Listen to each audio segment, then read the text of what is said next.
بسم اللہ الرحمن الرحیم۔ السلام علیکم ورحمۃ اللہ وبرکاتہ۔ محترم دوستو، قادیانی مناظرہ گروپ کا چیف ایڈمن سید مبشر رضا آپ کی خدمت میں ایک دفعہ دوبارہ حاضر ہے۔ جناب لقمان باجوہ صاحب سے واٹس ایپ کے اوپر مناظرہ جاری ہے، اور ہمارا جو مناظرہ پہنچا تھا یہاں تک جناب، یہ آخری آڈیو آپ کو سنوائی تھی 5ویں کلپ کے اندر۔ ابھی باجوہ صاحب، حدیث میں جس شخص کا تذکرہ ہوا ہے وہ ہے عبد العزیٰ بن قطن، ٹھیک ہے، عبد العزیٰ بن قطن، اور نبی پاک صلی اللہ علیہ وسلم نے واضح طور پر ارشاد فرمایا کأننی اشبہہ، فرمایا کہ میں اس کی تشبیہ تم کو دیتا ہوں فلاں بندے کے ساتھ، اور وہ اس کا نام ہے عبد العزیٰ بن قطن، یعنی اس کے طریقے سے اس کے بال الجھے ہوئے ہوں گے، اور یعنی جس طریقے سے عبد العزیٰ بن قطن کے وہ بال الجھے ہوئے تھے اور اس کی آنکھیں پھولی ہوئی تھیں، تو اس کے چہرے کی طرح سرکار صلی اللہ علیہ وسلم نے تشبیہ دی ہے، تشبیہ دی ہے، ٹھیک ہے جی۔ یہ نہیں ہے کہ کہا کہ یہی دجال ہے، آپ نے جیسے کہا کہ اس کو قتل کیوں نہیں کیا گیا، تو بھائی اس کو کیوں قتل کرنا تھا؟ اس کی تو تشبیہ دی ہے میرے آقا کریم صلی اللہ علیہ وسلم نے کہ ایسا ہوگا، جس طریقے سے کہ فلاں بندے کے بال الجھے ہے، اس کی آنکھیں یا اس کے آنکھ اور اس طریقے سے ہے، ٹھیک ہے، تو اس کو کیوں قتل کرنا تھا؟ یہ تو آپ نے ایسے بونگا سا اعتراض کیا ہے جناب، بالکل۔ شاہ صاحب، آپ پتہ نہیں کہاں رہتے ہیں، آپ کا قرآن پہ پتہ نہیں کیوں نہیں غور ہوتا، مسیح اسلام کے کتابوں پر ہی اعتراض کرتے رہ جاتے ہیں۔ آپ قرآن بھی پڑھ لیا کریں۔ سورہ آل عمران میں اللہ تعالیٰ حضرت عیسیٰ علیہ السلام سے وعدہ نہیں کرتا کہ اے عیسیٰ علیہ السلام، تجھے اور تیری قوم کو یوم قیامت تک میں دوسروں پہ غالب رکھوں گا، یعنی جو تیرے نہ ماننے والے نافرمان ہیں جو تیرے، ان پہ غالب رکھوں گا تا قیامت۔ آپ کہتے ہیں کہ عیسائی ختم ہو جائیں گے اور یہ ہو جائے گا اور وہ ہو جائے گا جب دجال آ جائے گا، تو ارے وہ روزے قیامت تک رہنے ہیں وہ لوگ، اور ان لوگوں نے خدا کی خدائی میں دخل اندازیاں کرنی ہیں، اور پھر اللہ تعالیٰ نے ان کو پکڑنا ہے۔ وہ کر رہے ہیں اور اللہ تعالیٰ ان کو پکڑے گا انشاءاللہ۔ عرض کیا تھا یہ سورہ کہف کے بارے میں۔ سورہ کہف میں بھائی دیکھیں، اس کے اندر اللہ تعالیٰ کا بھی تذکرہ ہے، اللہ تعالیٰ کا بھی تذکرہ ہے سورہ کہف کے اندر، اور میرے آقا کریم صلی اللہ علیہ وسلم کا ہی تذکرہ ہے۔ سورہ کہف کی پہلی ہی آیت دیکھ لیں، اس میں اللہ تعالیٰ کا بھی تذکرہ ہے، اللہ کا بھی نام ہے، اس کے رسول صلی اللہ علیہ وسلم کا بھی تذکرہ ہے۔ تو اب معاذ اللہ کیا اس سے مراد آپ یہ سمجھیں گے کہ یہ اللہ اور اس سے رسول بھی ہے؟ کوئی ایسی بات نہیں ہے، بس وہ اللہ کے رسول صلی اللہ علیہ وسلم نے جو ہے نا ہمیں ایک محافظت کا طریقہ بتایا، قرآنی، اللہ کے قرآن کا نور، کہ بھائی یہ سورہ کہف کی ابتدائی آیات کو تم تلاوت کر لینا، اور ہمیں فل یقرا، حدیث کے واضح الفاظ ہے، فل یقرا یعنی پڑھ لینا، انہیں پڑھنے کا حکم ہے، ہمیں پڑھنے کا حکم ہے کہ پڑھ لینا۔ میں نے سابقہ بحث کے اندر بھی اس چیز کا اظہار کیا تھا، واضح کیا تھا، آپ نے پتہ نہیں وہ پھر اس پہ توجہ ہی نہیں دی۔ میں نے کہا ہمیں پڑھنے کا حکم ہے، یہ نہیں ہے کہ اب جس بندے کو عربی نہیں آتی، عربی کا ترجمہ ہی نہیں آتا اور اس کا مفہوم اس کو نہیں آتا، تو وہ قیامت کے قرب میں اگر وہ دجال کو دیکھے گا تو وہ بھائی ترجمے والا قرآن کو ڈھونڈتا پھرے گا، بھائی لاؤ اس کا میں ترجمہ پہلے دیکھوں، اس کا مفہوم سمجھوں کہ کیا اس میں عیسائیوں کا تذکرہ ہے بھی کہ نہیں، تو میں لہذا اس کو میں مفہوم کو سمجھوں۔ اور دوسری بات یہاں ایک بات اور بھی ہے، چلیں بھائی عیسائی قوموں کا ہی تذکرہ ہے، آپ مجھے یہ بتا دیں، نفی کر دیں کہ ہمیں پڑھنے کا حکم نہیں ہے، صرف مفہوم سمجھنے کا ہی حکم ہے، ٹھیک ہے، آپ یہی صرف بتا دیں۔ اور دوسری بات کہ صرف سورہ کہف کی ہی آیتوں کو ہم عیسائی قوموں کو سمجھنے کے لیے لے سکتے ہیں، کسی اور آیت کو نہیں لے سکتے، یہ بھی آپ نفی کر دیجئے۔ حالانکہ قرآن میں تو جا بجا کئی آیتوں کے اندر عیسائی قوموں کا تذکرہ ہے، آپ یہ بھی نفی کریں نا، پھر آپ نفی کریں، آپ کہیں کہ نہیں بھائی ہم صرف جو ہے نا سورہ کہف کی ان ابتدائی آیتوں سے ہی عیسائی قوموں کو مراد لیتے ہیں، کسی اور آیت سے مراد نہیں لیتے۔ آپ کس قسم کے اعتراضات کر رہے ہیں؟ یہ جاہلانہ اعتراضات ہیں، بالکل جاہلانہ تعویلات ہیں، اور ان تعویلات کو کوئی بھی نہیں ماننے گا بھائی۔ نہیں پڑھتے آپ قرآن پاک میں وَجَعَلَ الَّذِينَ نَتَبَعُوكَ فَوْقَ الَّذِينَ إِلَّا يَوْمَ الْقِيَامَةِ، سورۃ آل عمران میں اللہ تعالیٰ وعدہ کر رہا ہے حضرت عیسیٰ علیہ السلام کے ساتھ۔ شاہ جی کمال کی بات کر رہے ہو، یہ کام تو ہم کر رہے ہیں نا، اللہ کے فضل سے تمام دنیا کی 74 زبانوں میں ہم اللہ کے فضل سے قرآن پاک کے تراجم جو ہے پیش کر چکے ہیں، احادیث نبیہ کو ان کے سامنے رکھتے ہیں، کھول کے رکھتے ہیں، وہ سمجھ چکے ہیں اس بات کو۔ آپ نہیں سمجھنا چاہتے، آپ خود نہیں سمجھے ہوئے کہ اس کا مفہوم کیا ہے، اس کا مطلب کیا ہے۔ اللہ کے رسول صلی اللہ علیہ وسلم نے سورہ کہف ہی کیوں فرمائی؟ میں نے متعدد آیات کا بیان کیا کہ رسول کریم صلی اللہ علیہ وسلم تو تمام آیات کے بارے میں جانتے تھے. اللہ کے رسول صلی اللہ علیہ وسلم پر قرآن پاک اترا تھا، کیوں نہ کوئی اور آیت رکھ دی اللہ کے رسول نے؟ اسی لیے رکھی کہ وہ اس سے مراد یہ تھی کہ وہ عیسائی اقوام ہے. یہ ابھی بات ختم نہیں ہوئی، ابھی تو بات شروع ہوئی ہے. اب تو نشانیاں بیان ہونی تھیں. اب کیوں بھاگ رہے اس حدیث کو آدھا بیچ میں چھوڑ کے بھاگ رہے ہو؟ کیونکہ آپ کو پتا ہے کہ اس کے بعد کیا ہونا ہے. اس کے بعد صلیب کا توڑنا بھی ہونا ہے اور خنزیر کا قتل بھی ہونا ہے. اور پھر میں نے آپ کو جو سوال پوچھنا تھا آپ اس سے بھاگ گئے ہو.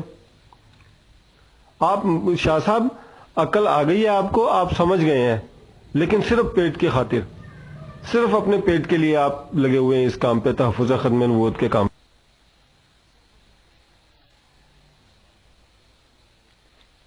یہ مربی لوگ جب تھک جاتے ہیں، ہک جاتے ہیں نا، تو پھر یہی کہتے ہیں تم اپنے پیٹ کے لیے لگے ہو، یہ کر رہے ہو، وہ کر رہے ہو. پتہ نہیں کس قسم کی جاہلانہ سوچ ہے ان کی. تو یہ چونکہ ایک بحث ہماری دجال کے اوپر مکمل ہو گئی ہے، میں ان کو کہہ رہا ہوں کہ بھائی بقایا گفتگو آگے کر لیں گے. تو یہ اب جو ہے نا وہ پہلے تو انہوں نے کوئی دجال کے بارے میں تو تفصیلات بیان نہیں کی، حالانکہ دجال کی 13 علامتیں بیان ہوئی تھیں.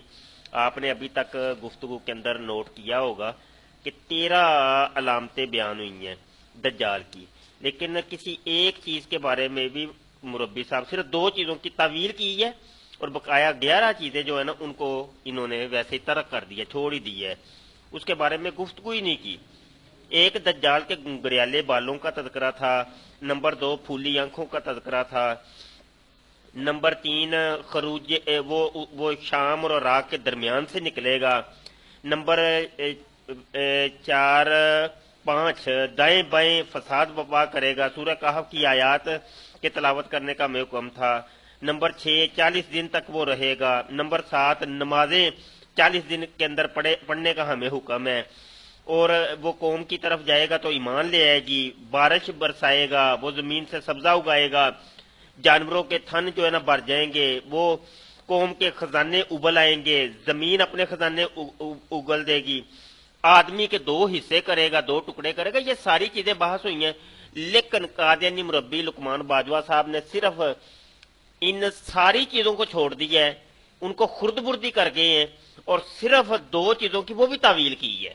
وہ بھی سورہ کہف کا بھی انہوں نے کہا بس عیسائی قومیں یہاں سے مراد ہیں، اور بس پتہ نہیں انہوں نے جو کچھ. اور شاہ جی دوسری بات میں آپ کو یہ بتا دوں آگے جناب ان کی آڈیو سننے کیا کہتے ہیں. جن ظاہری نشانیوں کے مطابق آپ حضرت عیسیٰ علیہ السلام کا انتظار کرتے ہیں، اگر وہ تمام ظاہری نشانیوں کے ساتھ حضرت عیسیٰ علیہ السلام آ جاتے ہیں اس دنیا میں، تو میرے بھائی کون پاگل ہوگا جو حضرت عیسیٰ علیہ السلام کو نہیں مانے گا؟ کون پاگل ہوگا جو حضرت عیسیٰ علیہ السلام کی مخالفت کرے گا؟ کس بیوقوف کو ایسا ہوگا کہ وہ حضرت عیسیٰ علیہ السلام کے ہاتھ پہ بیعت نہ کرے؟ جب تمام نشانیاں پوری ہو جائیں گی تو یہود و نصارہ کا قتل دجال کیسے کرے؟ دجال کی ہمت کیسے پڑے گی وہ سامنے آنے کی؟ یہود و نصارہ کا ان کے سامنے حضرت عیسیٰ علیہ السلام کے سامنے آنے کی کیسے ہمت ہوگی؟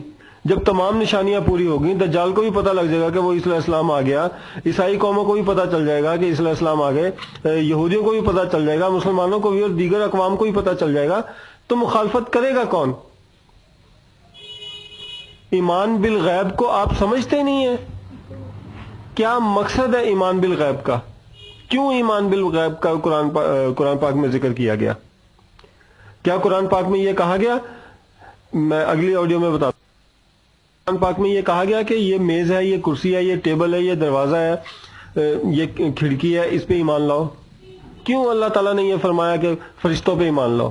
کیوں اللہ تعالیٰ نے فرمایا کہ اللہ تعالیٰ کی کتابوں پہ ایمان لاؤ؟ کیوں اللہ تعالیٰ نے یہ فرمایا کہ اللہ کے نبیوں پہ ایمان لاؤ؟ کیوں ایسا فرمایا؟ کیونکہ ایمان بالغیب کا ذکر ہے. ایمان بالغیب کا مطلب یہ ہے کہ جن چیزوں میں انسان جس چیز پہ شک کرتا ہے ان چیزوں کو اللہ تعالیٰ نے اس کے سامنے رکھا کہ اس پہ ایمان لاؤ. کیونکہ انسان کے دل میں ہوتا ہے پتہ نہیں 1,24,000 آئے کہ نہیں آئے، پتہ نہیں کیا ہوا. اللہ کی کتاب پر ایمان لاؤ، اب پتہ نہیں اللہ کی کتابیں 4 ہیں یا نہیں ہیں، پتہ نہیں وہ پہلے آئی تھی یا نہیں. اللہ کے نبیوں اللہ کے فرشتوں پہ ایمان لاؤ، پتہ نہیں اس کے بارے میں بھی علم نہیں رکھتے کئی لوگ. اعتراض کرتا ہے انسان جس چیز پہ اللہ تعالیٰ نے اس پہ ایمان لانے کے لیے فرمایا، کیونکہ اللہ تعالیٰ حق جانتا ہے، اور مومن وہی ہوتا ہے جو اللہ تعالیٰ کی ان چیزوں پہ ایمان لائے جس پہ اللہ تعالیٰ نے فرمایا، جس پہ اس کو شک ہوتا ہے. ایمان بالغیب ہے یہ، اور آپ ظاہری چیزوں پہ آ رہے ہیں.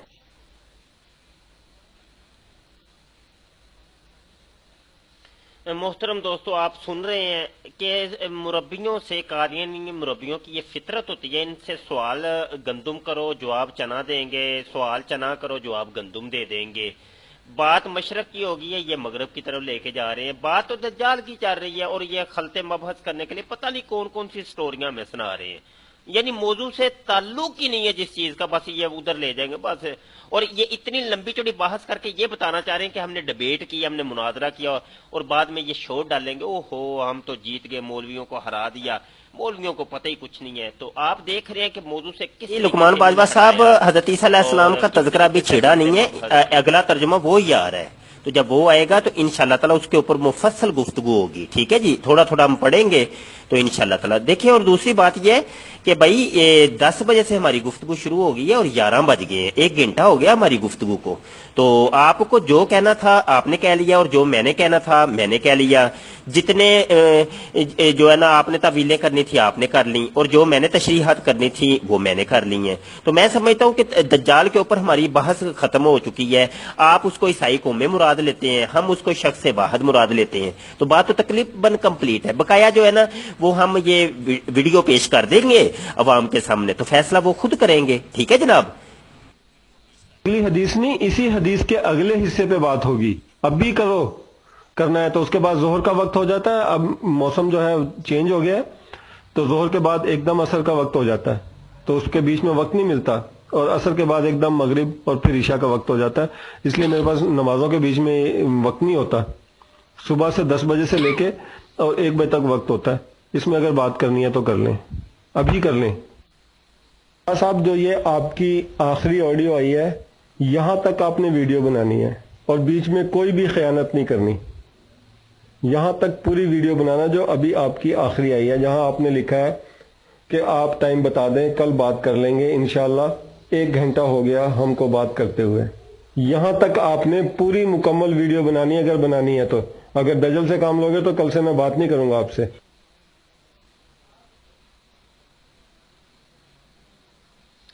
جی دوستو، یہ الحمدللہ ہم نے بہت سچائی کے ساتھ ایک ایک آڈیو کو پیش کیا.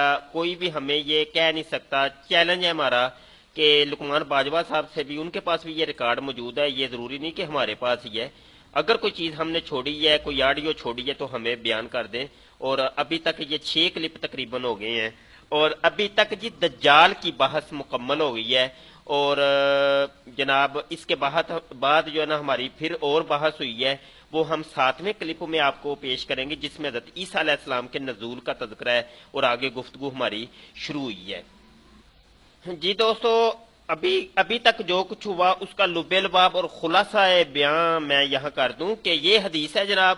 اور اس حدیث میں سب سے پہلے نبی محترم صلی اللہ علیہ وسلم نے دجال کے آنے کا تذکرہ کیا، اور فرمایا کہ اگر میرے دور میں ہی آ گیا، میری حیات میں ہی آ گیا تو میں اس کا مقابلہ خود کروں گا. اگر نہ آیا تو اس کا مقابلہ تم نے اس طریقے سے کرنا ہے کہ سورہ کہف کی ابتدائی آیات کی تلاوت کر لینی ہے. اور یہاں سے ہماری گفتگو ہوئی تھی، اور مربی صاحب نے کہا کہ اس سے مراد عیسائی قومیں ہیں، دجال سے مراد کوئی دجال شخص نہیں ہے. ٹھیک ہے جی. حالانکہ نبی محترم صلی اللہ علیہ وسلم نے خود فرمایا میرے دور میں اگر آ گیا تو میں خود مقابلہ کروں گا.